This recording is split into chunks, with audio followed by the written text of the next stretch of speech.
తాకట్లో ఉన్న మీ బంగారాన్ని విడిపించి ఆ రోజు ఆన్లైన్ రేటుకి కొంటాం. Sharma gold company.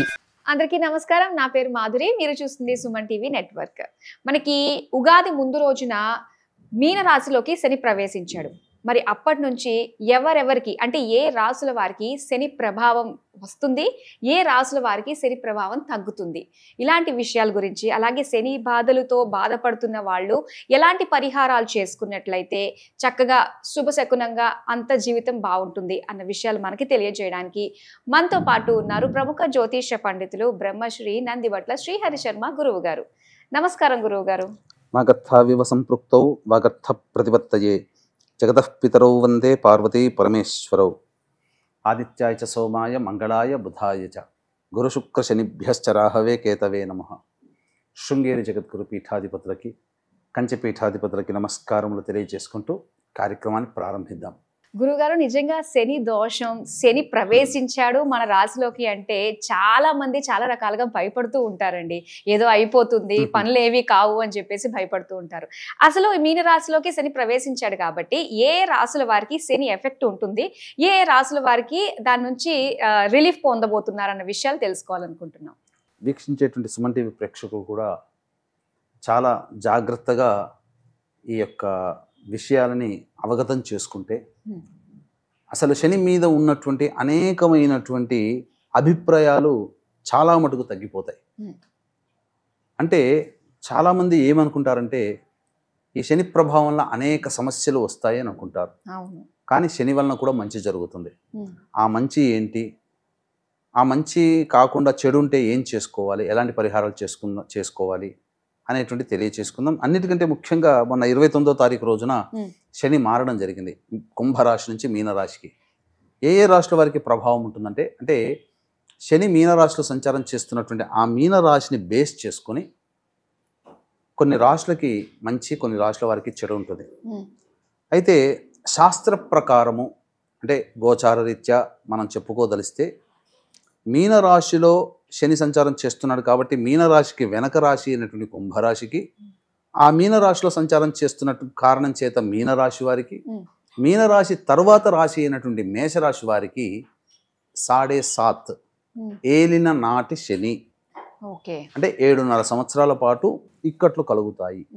తర్వాత మీనరాశి ఏ రాశికైతే 10వ రాశి అవుతుందో కంటక శని అని అంటారు. మిథున రాశి నుంచి మీనరాశి 10వ స్థానం.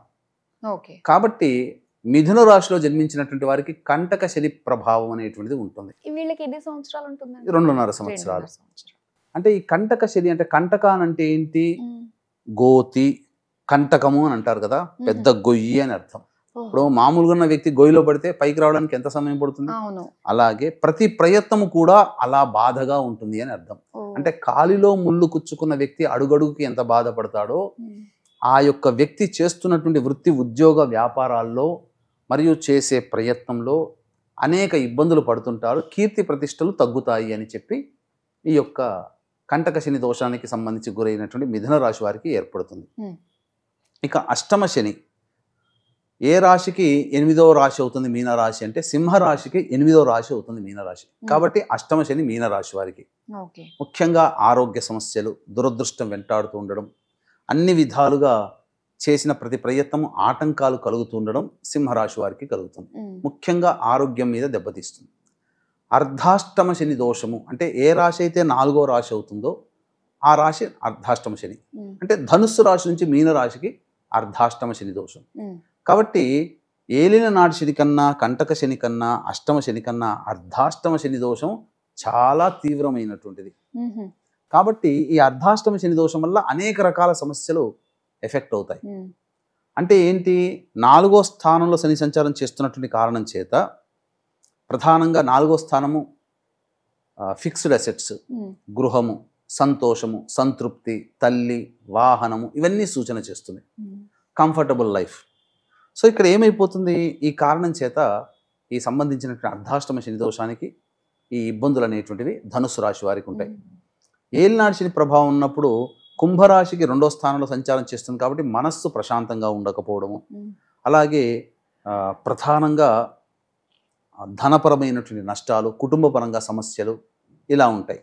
జన్మశని అన్నప్పుడు మీనరాశి వారికి జన్మశని అన్నప్పుడు ఎక్కువగా చేసే ప్రతి ప్రయత్నము అనాసక్తి ఉంటుంది, బద్ధకం ఉంటుంది, దేని యందు కూడా లగ్నం ఉండదు, ఎదుటి వాళ్ళకి ఎప్పుడు కూడా ఎదుటి వాళ్ళ కోపానికి గురవ్వడం జరుగుతూ ఉంటుంది, చీత్కారాలకి.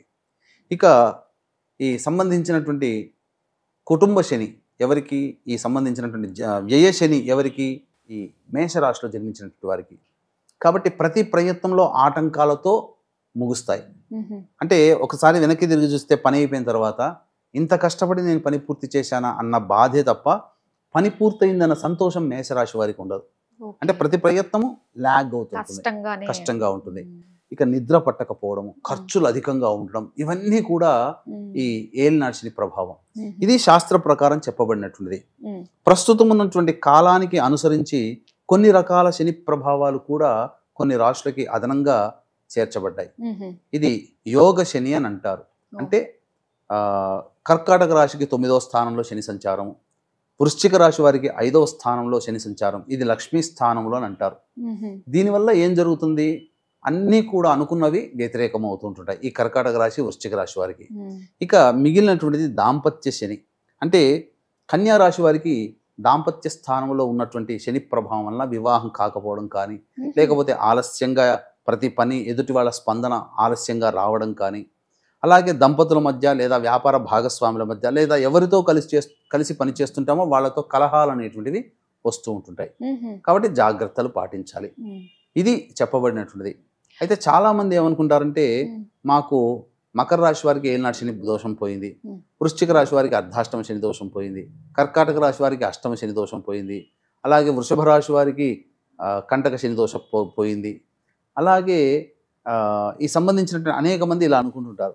అయితే ఇప్పుడు ఏదైతే పోయింది అనుకునే వాళ్ళు ఉన్నారు కదండి, ఇప్పుడు ఈ శని ప్రభావం అన్నది వాళ్ళ జీవిత కాలంలో ఎన్నిసార్లు వాళ్ళకి వస్తుందంటారు అసలు? అంటే శని సంచారంలో దాదాపుగా ఒక రాశికి సంబంధించినట్టు చూసుకుంటే 7.5 శాస్త్ర ప్రకారం, మళ్ళీ 7.5 ఒక 15-30 సంవత్సరాల జీవిత కాలంలో 15 సంవత్సరాలు కష్టాలు ఉంటాయి. అది సంచారం చేస్తున్నట్టు ఒకే 15 సంవత్సరాలు కంటిన్యూస్ గా కాకుండా. కాకపోతే ఏంటంటే శని వక్రగతి మార్పు చేత గోచారంలో మీనరాశిలో ఉన్నటువంటి వాడు రేపు అక్టోబర్ 10వ తారీఖు నుంచి జనవరి 9వ తారీఖు వరకు కుంభరాశిలోకి వచ్చేసేస్తాడు. వెనక్కి వస్తాడు. దానివల్ల ఏమవుతుంది, ఈ దోషం పోయిందని వృశ్చిక రాశి వాళ్ళకి అర్ధాష్టమ శని ఒక 4 నెలల పాటు ఉంటుంది. ఇలా అంటే మొత్తంగా ఓవరాల్ గా చూసుకుంటే 12 రాశుల వాళ్ళకి ఈ యొక్క శని దోష ప్రభావం అనేటువంటిది ఉంటుంది. కాబట్టి ఖచ్చితంగా శని ప్రభావం నుంచి బయటపడాలంటే మానవుడు పరిహారాలు చేసుకోక తప్పదు. ఎందుకంటేనమ్మా, ప్రధానంగా మనం గనక చూసుకుంటే ఇప్పుడు ఎవరైనా మనకు బాస్ ఉన్నాడు, ఆ బాస్ యొక్క అనుగ్రహం పొందాలంటే కనబడ్డప్పుడల్లా నవ్వుతూ మాట్లాడడము, గుడ్ మార్నింగ్ అని చెప్పడము, లేకపోతే ఆ చెప్పిన పని తొందరగా చేసి పెట్టడము, ఇవన్నీ చేస్తే ఏమవుతుంది, అతని యొక్క దృష్టిలో చెడు ప్రభావం మన మీద ఉండదు, అంటే మంచిగా వర్క్ చేస్తున్నారని. అట్లాగే ఒక సాటి మానవుడికి మనం అంత విలువ గౌరవం ఇస్తున్నప్పుడు మనల్ని నడిపించేటువంటి దైవాలలో ఒకడు నవగ్రహాలు. ఆ నవగ్రహాల్లో ప్రధానమైన వాడు శని భగవానుడు. అతని అనుగ్రహాన్ని పొందే ప్రయత్నం చేస్తే అతని యొక్క సంబంధించినటువంటి తీక్ష్ణమైన దృష్టి మన మీద ఉండదు. అంటే శనిపాలిత లగ్నాలైనటువంటి శనిపాలిత రాశులైనటువంటి వృషభ మిథున కన్య తుల మకర కుంభ లగ్నాలు కానీ రాశిలో జన్మించినటువంటి వారికి ఈ శని ప్రభావం తగ్గుతుంది చాలా మటుకు. కానీ శనికి శత్రు రాశులైనటువంటి మీనం, మేషం, కర్కాటకం, సింహం, వృశ్చికం, ధనుస్సు వాళ్ళకి దీని ప్రభావం చాలా ఎక్కువగానే ఉంటుంది. ఎటొచ్చి ఈ ఏలినాటి శని ప్రభావం మేషరాశికి, సింహరాశికి, ధనుస్సు రాశి వారికి ఎక్కువగా ఉన్నటువంటి కారణం చేత ప్రభావాలు ఎక్కువగానే ఈ రాశులు ఉన్న వాళ్ళు ఎక్కువగా పొందుతారని చెప్పవచ్చు. అయితే ఎలాంటి పరిహారాలు చేసుకుంటే కాస్త ఉపశమనంగా ఉంటుందంటారు? పరిహారాల విషయానికి వచ్చేసేసరికి ఏ సమస్యకైనానమ్మా దైవ పరిష్కారము, మానవ పరిష్కారం అని 2 రకాలు ఉంటాయి. దైవం అంటే మంత్రం యొక్క సహాయం తీసుకోవడం, దైవం మంత్రాధీనం, తన్మంత్రం బ్రాహ్మణాధీనం, బ్రాహ్మణుల ద్వారా చేయించుకోగలిగేటువంటి కార్యక్రమాలు. లేదు మనం చేసుకుందానంటే మనం చేసుకునేటువంటి, మనం వెళ్ళి చేసుకునేటువంటిది. దీనికి ఎలా మనం అన్వయించుకోవాలంటే ఒక ఉదాహరణ చెప్తాను. ఇప్పుడు మీకు మీకని కాదు, ఎవరికైనా మనకు తెలిసినటువంటి వ్యక్తికి బండి నడుపుతున్నాడు, ఏదో కారణం చేత కింద పడడం జరిగింది, బాగా దెబ్బలు తాకాయి. అప్పుడు డాక్టర్ దగ్గరికి పోవడం ఫస్ట్ చేయాల్సినటువంటిది. డాక్టర్ దగ్గరికి పోవడం, చక్కగా మందు రాయడం, అప్పటికప్పటికి ఫస్ట్ ఎయిడ్ చేసుకుంటారు. అది వైద్య పరిష్కారం, అది ఫస్ట్ చేసుకోదగినటువంటిది. కానీ డాక్టర్ ఏం చేస్తాడు, నాయన ఇన్ని రోజులు పడుతుంది కాబట్టి నువ్వు ఈ విధంగా ఈ మందులు పలానా టైంకి ఇలా పొద్దున మధ్యాహ్నం ఆఫ్టర్ ఫుడ్ బిఫోర్ మీల్స్ ఇట్లా వేసుకోవాలి, ఈ పదార్థాలు తినకూడదు, ఈ పదార్థాలు మాత్రమే తీసుకోవాలి, ఇలా చెప్తాడు కదా. అంటే మనిషిగా మనం చేసుకునేటువంటివి మందులు వేసుకోవడం, పథ్యం పాటించడం. డాక్టర్గా ఆయన చేయాల్సిన డ్యూటీ దానికి ఫస్ట్ ఎయిడ్ చేయడం. ఇలా 2 రకాల మార్గాలు ఉన్నాయి కదా ప్రతి పనికి కూడా. అలాగే ఈ సమస్యకి దైవ మార్గము, దైవ పరిహారము, మానవ పరిహారం. దైవ పరిహారంలో భాగంగా ఏంటంటే ఈ శని త్రయోదశులు అనేటువంటివి వచ్చినప్పుడు విశేషముగా శని యొక్క అనుగ్రహం బాగా ఉంటుంది. మనకి ఎటొచ్చి 2025 సంవత్సరంలో ఒక 4 మాత్రమే శని త్రయోదశులు అనేటువంటివి ఉన్నాయి. కాబట్టి అత్యంత అరుదుగా అని చెప్పవచ్చు ఈ సంవత్సరానికి శని త్రయోదశులు. కాబట్టి వెంబడే ఇప్పుడు మారాడు కాబట్టి వెనువెంటనే 26వ తారీఖు రోజున, మీకు 26వ తారీఖు శనివారం అయింది. ఈ శనివారం రోజున ఉదయం 6:38 వరకు ఉత్తరాభాద్ర నక్షత్రం ఉంది. అదొక శని నక్షత్రాల్లో చాలా మంచి నక్షత్రం. రెండవది ఈ సంబంధించినటువంటి శనివారం అయింది. మూడవది శని త్రయోదశి కూడా అయింది. కాబట్టి ఈ సందర్భంగా అద్భుతంగా కలిసినటువంటి శని త్రయోదశి, శనివారము, శని నక్షత్రమైనటువంటి ఉత్తరాభాద్ర నక్షత్రము మరియు అమావాస్య కంటే ముందు వచ్చే శని త్రయోదశి. ఇది చాలా బలమైనటువంటిది, ప్రభావవంతమైనది, శక్తివంతమైనది, మహిమాన్వితమైనటువంటి రోజుగా చెప్పవచ్చు ఉన్న శని త్రయోదశులలో. కాబట్టి తెల్లవారుగానే 6:30కి వెళ్ళిపోతుంది. కాబట్టి ఈ శని త్రయోదశి సందర్భంగా 26వ తారీఖు తెల్లవారుజామున 4 గంటలకల్లా ఈ శని దోష నివారణ పూజ కార్యక్రమాలన్నిటి మా పీఠం ఆధ్వర్యంలో జరపబడుతున్నాయి. ఈ కుంభమీన మేష మిథున కర్కాటక సింహ కన్య వృశ్చిక ధనుస్సు రాశులలో జన్మించినటువంటి వారికి శనిదోష పరిహారార్థమై శనీశ్వర హోమము, అఘోర పాశుపత మంత్ర హోమము, అలాగే వివాహం కాని అబ్బాయిలకి అమ్మాయిలకి సంబంధించి హోమాలు, శత్రు సమస్యలకి అనారోగ్య సమస్యలకు సంబంధించినటువంటి హోమాది కార్యక్రమాలు సశాస్త్రీయంగా చేయించడం జరుగుతుంది. అంతేకాకుండా శక్తిపాతము చేయబడినటువంటి శంకరుంగలి మాల అనేటువంటిది రాగిలో చుట్టపడి ఇవ్వడం జరుగుతుంది. ఇది చాలా అద్భుతమైనటువంటిదమ్మా. దీనివల్ల ధరించినటువంటి వ్యక్తులకి ముఖ్యంగా వాహనాన్ని నడిపేటప్పుడు వాహన ప్రమాదాలు జరగవు. తరతరాల నుంచి వస్తున్నటువంటి అనేక దోషాలు, వంశపారంపర్యంగా వచ్చే దోషాలు తొలగిపోతాయి, నరదృష్టి తొలగిపోతుంది. ముఖ్యంగా బ్లాక్ మ్యాజిక్ నుంచి బయటపడతారు ఇది ఉండడం వల్ల. పరయోగ బాధలు అనేటువంటివి ఉండవు ఆ వ్యక్తికి. పాజిటివ్ ఎనర్జీలో ఉంటుంది, ఒక ఆరా మనల్ని రక్షిస్తూ ఉంటుంది, ఒక షీల్డ్ లాగా ఈ మాల ధరించినటువంటి వ్యక్తికి. కాబట్టి అద్భుతమైనటువంటి వాళ్ళని శక్తిపాతం చేసి ఈ యొక్క శని త్రయోదశి సందర్భంగా అందరికీ అందివ్వడం జరుగుతుంది. అవకాశం ఉన్న వాళ్ళు ఈ కార్యక్రమ తదనంతరం కాంటాక్ట్ చేసి గోత్రనామాలు నమోదు చేసుకోవచ్చు. 25వ తారీఖు రాత్రి 9 లోపల నమోదు చేసుకోవచ్చు ఈ కార్యక్రమంలో. ఎందుకంటే 26వ తారీఖు తెల్లవారుజామున 4 గంటలకల్లా మొదలు పెట్టేస్తున్నాం. కాబట్టి శనివారము సూర్యోదయములో అవుతుండగానే, సూర్యోదయం అయిన కొద్ది నిమిషాలకే ఈ యొక్క ఉత్తరాభాద్ర నక్షత్రము ఇవన్నీ వెళ్ళిపోతున్నాయి. ఉదయం 8:36 వరకు ఈ సంబంధించినటువంటి త్రయోదశి తిథి కూడా ఉన్నటువంటి కారణం చేత అవకాశం ఉంటే పొద్దున్నే తెల్లవారుజామునే కాలకృత్యాదులు తీర్చుకొని చక్కగా అంటే శిరస్నానం అవన్నీ చేసి దేవాలయానికి, నవగ్రహాలు ఉన్నటువంటి శివాలయానికి చేరుకొని నవగ్రహాల చుట్టూ శివాయ నమః అంటూ 27 ప్రదక్షిణలు చేసి శని దేవతా స్తోత్ర పారాయణం చేయాలి.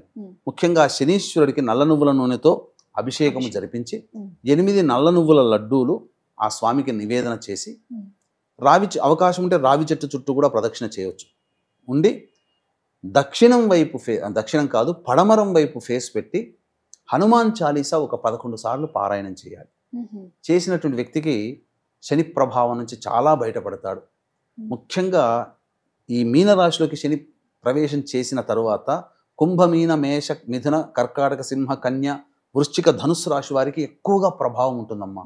అక్టోబర్ వరకు కూడా అవకాశం ఏముంది, పోయేది ఏముంది, మన చేతిలో ఉండే మన భక్తి తప్ప.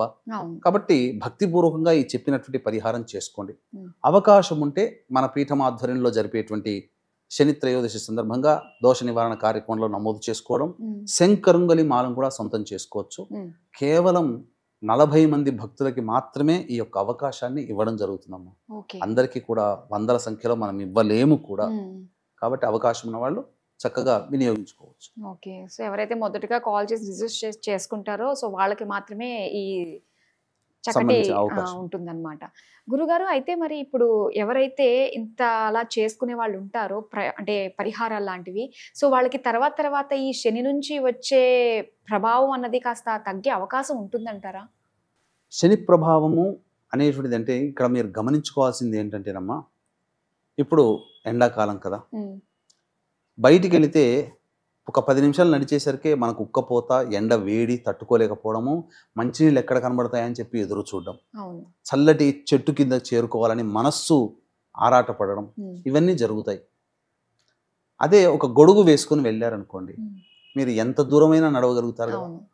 కొద్దిగా భరించగలిగే శక్తి ఉంటే, ఇది వేడిని భరించగలిగే శక్తి ఉంటే ఉమ్. మా శరీరం గొడుగు మనల్ని కాపాడుతుంది. ఉమ్. ఆ గొడుగు లాంటిదే శని అనుగ్రహం. ఓకే. అంటే మన పని బయటికి వెళ్ళి చేసుకోవాలి, చేసుకోక తప్పదు. కానీ ఒంటిగా నడిచి వెళితే కష్టపడుతూ బాధపడుతూ అనారోగ్యాన్ని కొని తెచ్చుకొని మనం పని పూర్తి చేసుకుంటాం, లేదా పని మధ్యలో ఆపేసుకొని వెనక్కి వస్తాం పూర్తి కాకుండా. అదే గొడుగు సహాయం తీసుకున్నాం అనుకోండి, విజయవంతంగా మనం వెళ్ళి పని పూర్తి చేసుకుంటాం. ఆ గొడుగు లాంటి ఆచ్ఛాదన లాంటి వాడే శని భగవాన్ యొక్క అనుగ్రహం. ఆ అనుగ్రహాన్ని గనక మనం సంపాదించుకుంటే మనం ఎలాగో కష్టపడక తప్పదు, కానీ ఆ కష్టము మనస్సుని శరీరాన్ని బాధించకుండా మనకు తెలియకుండానే ఆ పని పూర్తి అయిపోతుంది. ఇది శని అనుగ్రహం అంటే. ఓకే. ప్రతి ఒక్కరికి మీరు అన్నట్టుగానే 12 రాసుల వారు కూడా చేసుకోవాలి, చాలా మంచిది. ఎందుకంటే రాశిలో ఒక్క మీన రాశిలోనే ఈ సంవత్సరం అంతా ఉండట్లేదు, కుంభరాశిలో కూడా వస్తున్నాడు. గత 2.5 సంవత్సరాలుగా కుంభరాశిలో ఉన్నందువల్ల ఏ రాశిలో వారికి శని ప్రభావం ఉందో మళ్ళీ 4 నెలల పాటు మళ్ళీ అదే ప్రభావము ఉంటుంది. కాబట్టి 12 రాశులు జన్మించినటువంటి వాళ్ళు శని ప్రభావానికి గురవుతారు. శని అంటేనే కర్మ నివృత్తి చేసేవాడు. కాబట్టి ఏమాత్రము కూడా భయపడకుండా గత జన్మ కర్మదోషాన్ని మనం తొలగించుకుంటున్నామనే ఆనందంతో చేసుకుంటే ఏ ఇబ్బంది లేదు. నిరంతరం దేవతానుగ్రహాన్ని పొందినటువంటి వ్యక్తులకి ఏ మాత్రము కూడా ఇబ్బందులు ఉండవని చెప్పవచ్చు. శని అంటే భయపడుతున్న వాళ్ళకి మీకు ఒక విషయం చెప్పమంటారా? శని అంటే చాలా మంది భయపడుతున్నారు. శని అంటే దరిద్రం అనుకుంటారు, కానీ డబ్బుని వెదజల్లేవాడు శని భగవానుడు. శని అనుగ్రహం కలిగితే డబ్బు ఆటోమేటిక్గా వస్తుంది. మీకు ఒక విషయం చెప్తానమ్మా.